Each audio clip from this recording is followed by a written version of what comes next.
Alors, quelle est la grande nouvelle pour le grand problème de l'homme?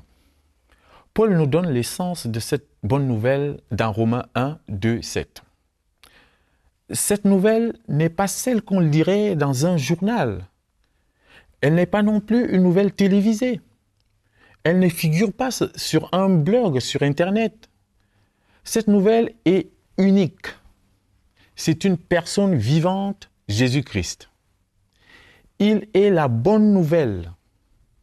Paul nous démontre que la nouvelle de Jésus-Christ avait été prédite dans l'histoire, dans les Écritures hébraïques qui sont remplies de promesses et de prophéties au sujet de la venue d'un Messie. Paul savait que le Messie promis était Jésus-Christ.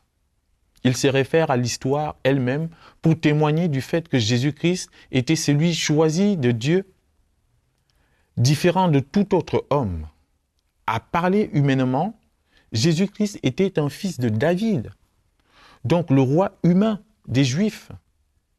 Mais à parler spirituellement, il était déclaré fils de Dieu avec puissance lorsque Dieu l'a ressuscité, donc roi du ciel. Il est ainsi un grand et puissant roi au ciel et sur la terre, ayant été vainqueur de la mort lors de sa résurrection.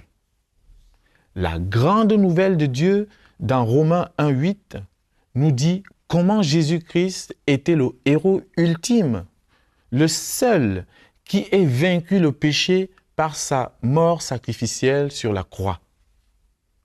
La mort de Jésus sur la croix a vaincu le péché et sa résurrection a vaincu la mort.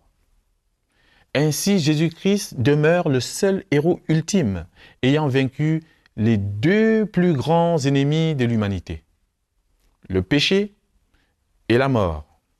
La grande nouvelle de Dieu pour le grand problème de l'homme est donc une histoire de victoire éternelle. En étudiant Romains 1,8, nous parlerons justement de cette victoire. Ce que vous devez chercher à comprendre, c'est comment faire de la victoire de Jésus-Christ votre victoire dans votre propre vie, aujourd'hui par la foi dans notre grand vainqueur et héros, Jésus-Christ.